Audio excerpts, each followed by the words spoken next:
Evaristo e Hilario emprendieron la fuga, y con trabajo llegaron a las barrancas y se deslizaron hasta el fondo, desapareciendo de la vista de sus perseguidores.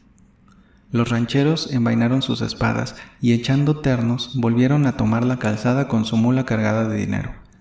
Evaristo y su segundo, cuando creyeron ya lejos a sus enemigos, subieron la barranca y con precaución asomaron las narices detrás de los árboles. A poco divisaron una recua. Era un cargamento de chile de la hacienda de Queréndaro.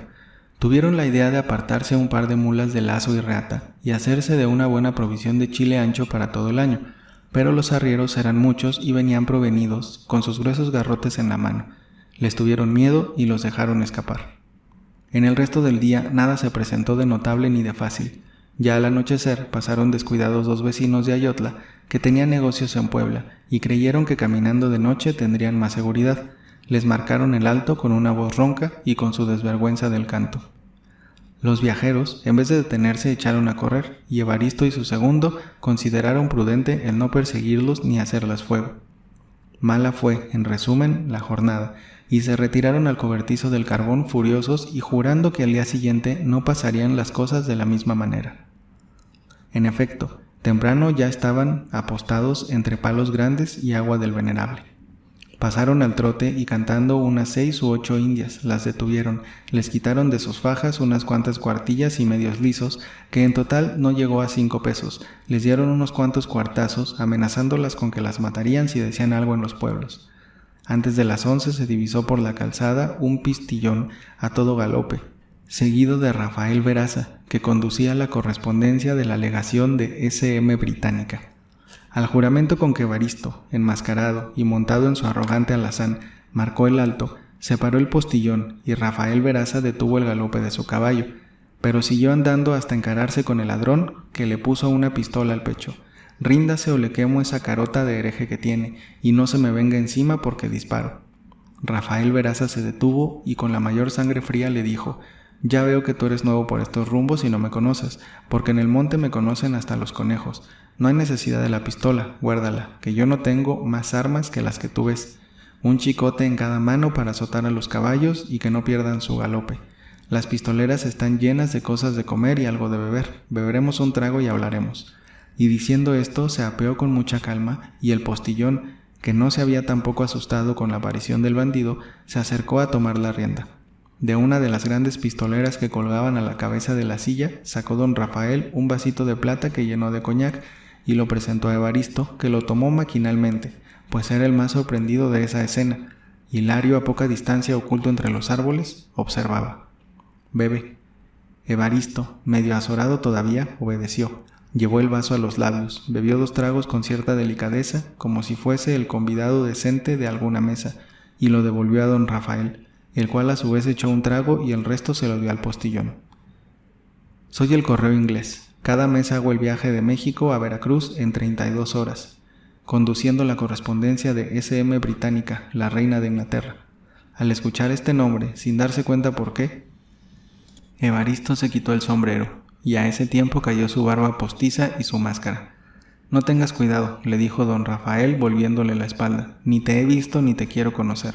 Más tarde, y cuando tengas confianza en mí, te podrás presentar como eres. Por ahora es mejor que te disfraces. Cuando acabes de arreglarte continuaremos hablando». Evaristo, casi confuso, se puso de nuevo su barba, su bigote, su máscara y su sombrero y dijo a Veraza: «Lo que usted mande, señor amo». «Amo, lo que es, no, pero sí un hombre que no te hará mal, y si tú atacas al correo de su majestad, nunca te lo perdonará el gobierno, y aunque pasen 10 años, el día que te cojan, el ministro inglés exigirá tu castigo. Además, nada ganas con detenerme, yo no cargo más que huevos cocidos, pan, queso, coñac, unos pañuelos para limpiarme el sudor y 2 o 3 pesos para dar su gala a los postillones. Seguramente tú eres tan nuevo que ni sabrás que paso por aquí el día 30 o 31 de cada mes para llegar a Veracruz invariablemente el día 2 a las 10 de la mañana. A mi vuelta, que será el día 4, me esperarás en este mismo lugar y ya te acordarás de mí. Toma este pito. Cuando entre yo en el monte, sonará el pito cada 10 minutos. Si lo oyes, me contestarás una sola vez. Si hay riesgo o inconveniente para pasar, pitarás 2 veces y me detendré hasta que vengas. Ya arreglaremos algunas cosas más. Tengo que estar mañana antes de las 10 en Veracruz y no me puedo detener». Acabando de decir estas palabras, don Rafael montó al caballo, partió a galope precedido de su postillón y dejó a Evaristo con la boca abierta. Repuesto de esta sorpresa que no esperaba, fue a dar al escondrijo de Hilario y le contó lo que había pasado.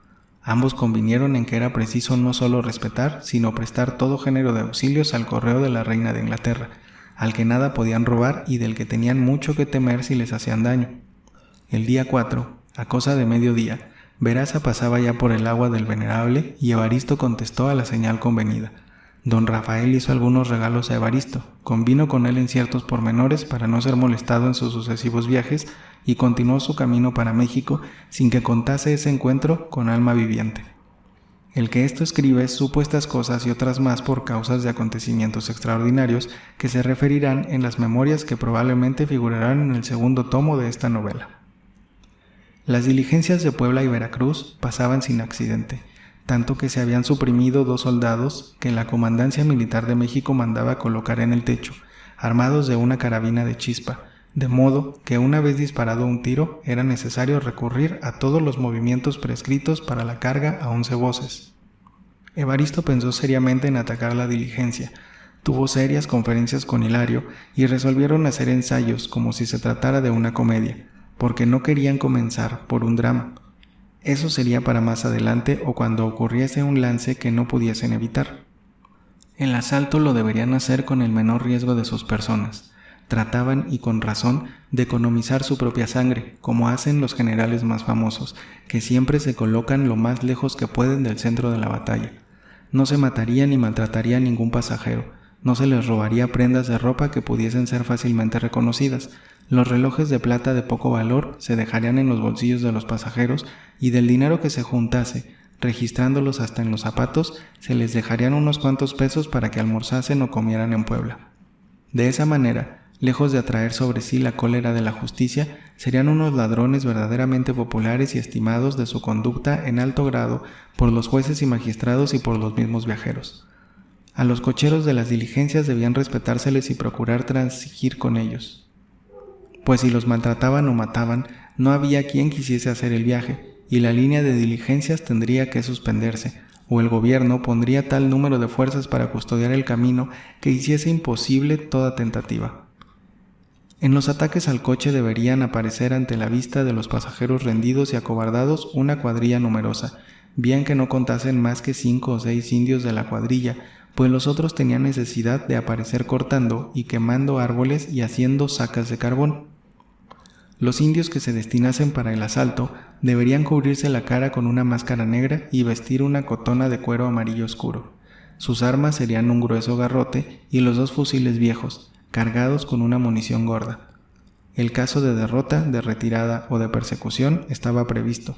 Los indios se dispersarían por la espesura del bosque, no corriendo y deslizándose por los matorrales, sino arrastrándose como culebras hasta llegar a agujeros que en diversas direcciones habían hecho, y allí depositar la máscara y la cotona, y aparecer después en la fábrica de carbón trabajando tranquilamente, o con su hacha cortando palos.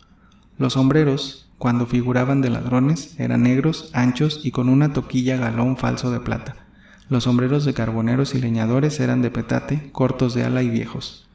La organización no dejaba nada que desear. Era obra de un momento el disfrazarse y desempeñar en coro su papel de ladrones, y cuando se acabase la función, guardar sus trajes y volver a su primitiva forma de leñadores y carboneros. Si el gobierno mandaba fuerzas que recorriesen el camino, no encontrarían ni un alma, y se darían por falsas las noticias de los alcaldes y las que corrían en el público. Si penetraba una fuerza armada en el monte, no encontraría más que unos cuantos indios inofensivos y humildes que apenas sabían el español, ocupados en los rudos trabajos de la montaña y en terrenos pertenecientes a los hacendados de las cercanías que se aprovechaban legalmente con sus peones del productivo esquilmo del carbón. Este plan fue el resultado de largas conversaciones entre Evaristo e Hilario, y es necesario hacer justicia al capataz de la cuadrilla. Fue su capacidad y experiencia lo que originó la mayor parte de los pormenores necesarios para lograr el objetivo, que era robar sin peligro y evitar la persecución. Los ensayos fueron repetidos en las horas en que el camino estaba completamente solo, y cuando estuvieron seguros de que los de la cuadrilla habían aprendido bien su papel, decidieron que un día 12, consagrado cada mes en México al recuerdo de la aparición de la Virgen de Guadalupe, darían el primer asalto, esperando que la Divina Señora los sacaría con bien. Evaristo era supersticioso, aunque un tanto descreído y despreocupado de las cosas eternas, especialmente desde que asesinó a Tules. Pero Hilario era cristiano viejo y honrado a carta cabal. Cuando habitaba un pueblo o la hacienda en que trabajaba tenía capilla, nunca faltaba el domingo a la misa y al sermón, y primero le arrancaban el pellejo que un escapulario de la Virgen del Carmen que traía debajo de la camisa. El día 11 en la noche Evaristo no durmió. Como medio incrédulo y depravado por carácter, le asaltaban ciertas dudas y se le figuraba que Tules se iba a vengar, y bajo la forma de una pasajera le dispararían un balazo y lo mataría. Hilario durmió como un patriarca. Una hora antes de que pasara la diligencia, Evaristo estaba ya en las orillas de la calzada, emboscándose cuando veía gente, a poca distancia. Hilario hacía lo mismo. Los dos, armados con sus pistolas y sus sables, que habían amolado la víspera por lo que pudiese suceder. Los 6 indios a quienes tocó ese día ser ladrones vistieron cotonas de cuero, sus sombreros negros y sus máscaras. Se colocaron detrás de los palos grandes, perfectamente ocultos, pero con instrucciones de entrar y salir de aquel grupo de árboles cuando los pasajeros estuviesen ya muertos de miedo para figurar que no eran 6, sino 60, como hacen los directores de teatro con las coristas y soldados que figuran en las comedias. Cerca de la 1 de la tarde, Evaristo escuchó los chasquidos del látigo del cochero que alentaban a las mulas para subir la cuesta, y los ruidos estridentes de las ruedas de la diligencia que chocaban y saltaban sobre la piedra suelta del malísimo camino. ¿Quién lo creerá? En aquel momento Evaristo tuvo miedo y estuvo a punto de volver atrás, ocultarse él y los suyos en el monte y dejar la empresa para otro día.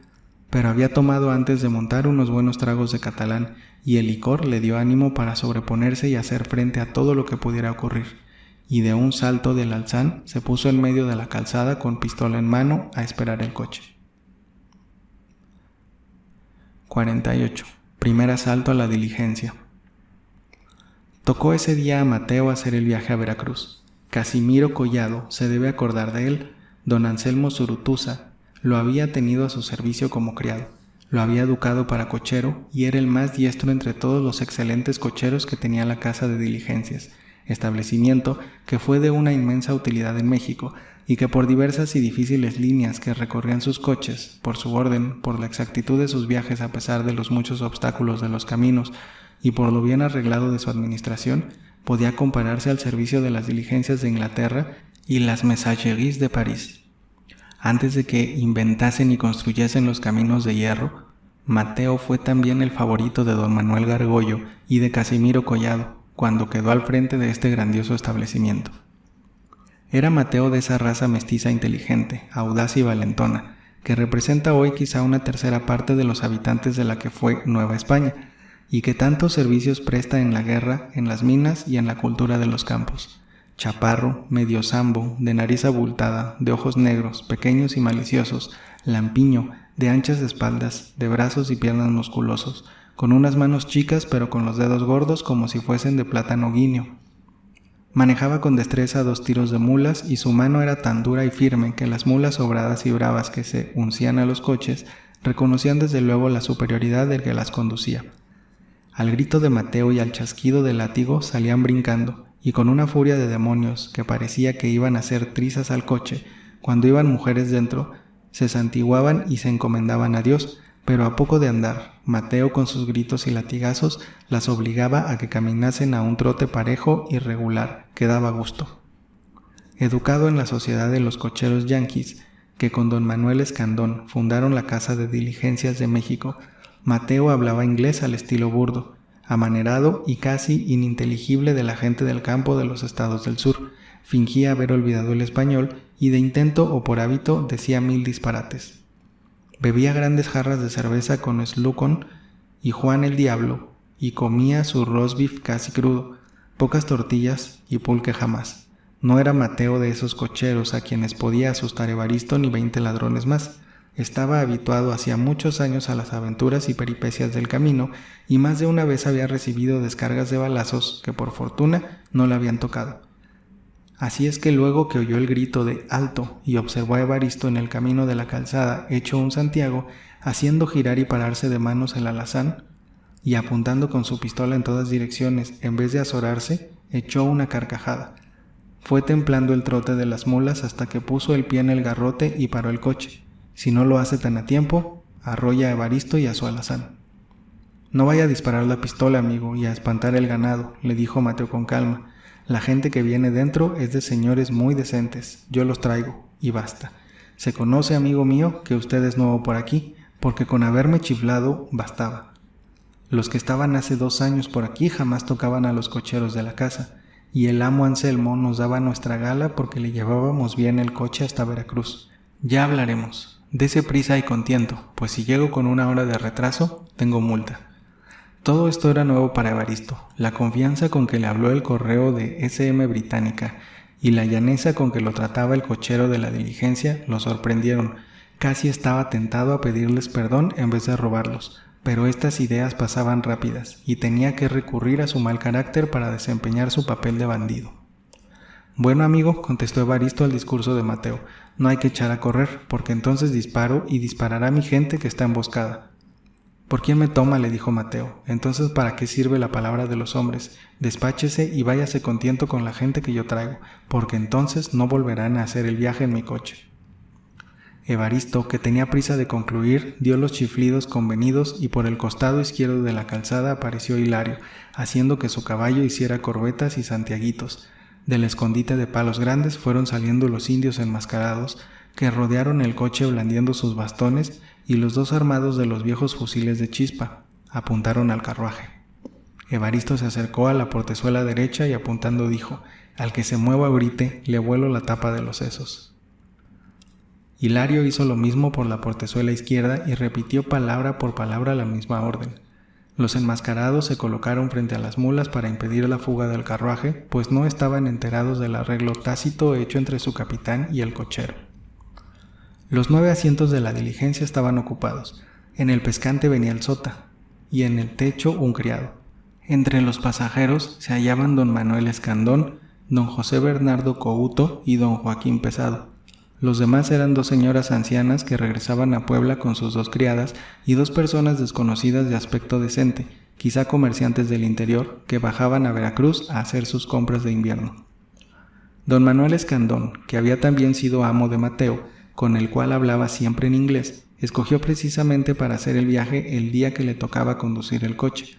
Sabía perfectamente que, en caso de ser asaltados por los ladrones, Mateo arreglaría las cosas de modo que no pasaran tan mal. Don Joaquín Pesado viajaba constantemente de México a sus haciendas de Orizaba. Había sido asaltado 8 o 10 veces y sabía que no habiendo resistencia y salvas algunas humillaciones y molestias, la vida no corría peligro. Pero don Bernardo Couto hacía años que no abandonaba su casa de México sino para ir a Tacubaya, y aunque había oído referir anécdotas muy curiosas acerca de los robos en el monte de Río Frío, nunca se había encontrado en un lance. Así, la vista de los enmascarados y las pistolas preparadas que apuntaban desde las portezuelas al pecho del viajero lo llenaron de terror, y sin proferir una palabra se encogió como una oruga y casi se envolvió entre la ropa de las mujeres que iban sentadas junto a él, diciéndoles en voz muy baja: «Por el amor de Dios, señoras, no hay que gritar ni que llorar, porque somos muertos». Después de algunos minutos de silencio, que parecieron siglos a los pasajeros, Escandón tomó la palabra, disimulando lo más que pudo la voz turbada, pues por más que se diga siempre, es solemne en la soledad de un camino y en medio de un bosque el encontrarse repentinamente con los ladrones. Pero en fin, pudo hablar. «No hay necesidad de violencia, señor capitán, porque supongo que es usted el capitán», dijo a Evaristo, que le apuntaba con su pistola. «Estamos prontos a hacer lo que usted diga y no hay motivo para tratarnos mal». «Bien», contestó Evaristo con una voz un poco aguardentosa y ronca, «venga el dinero que traigan en la bolsa». «Nosotras no traemos nada», se apresuraron a decir las 2 señoras ancianas, y en su voz temblorosa se conocía que sí tenían algo que desembolsar y que mentían. «Silencio, señoras», dijo Escandón, «y puesto que el señor capitán se porta bien, es menester no ponerle dificultades». Las 2 ancianas fueron sacando como por fuerza medio a medio real, el dinero que tenían en el seno y en las bolsas de sus vestidos. Pronto, no puedo esperar una hora que se registren esas viejas chinches, sacando solamente medios lisos, gritó Evaristo con cólera. Tal fue el susto que una de ellas dejó caer una taleguita de pita llena de pesos que tenía oculta. Venga acá eso, dijo Evaristo, y decían que no tenía nada. Ya las amarraré de un árbol y les quitaré hasta la camisa, pues algo más deben de tener debajo de la ropa. Por la Virgen de los Dolores, exclamó una de las ancianas, le juramos que es todo lo que tenemos, y ya se lo íbamos a entregar. Las criadas lloraban de miedo, pero no se atrevían a hablar. Vaya, vaya, capitán, sea usted generoso y perdónelas, dijo Escandón desviando el brazo de Evaristo, que iba a dar un mojicón a la anciana. Pronto, los demás, interrumpió el capitán tomando la taleguita, que por la apariencia contendría unos 80 a 100 pesos. Don Joaquín Pesado se registró los bolsillos con calma y reunió 8 pesos que entregó al capitán diciéndole, es todo lo que tengo, no nos queda ni para comer. Don Bernardo Couto sacó unos 8 o 10 pesos. Los demás pasajeros y una de las ancianas entregaron cuanto tenían, y reunidos los puños de pesos en las manos de Escandón, los pasaba al capitán diciéndole, aquí está lo que tenemos, y no es mal negocio, capitán. Ya ve usted, sin necesidad de palabras duras ni de maltrato, y sin exponerse, no ha salido mal el negocio.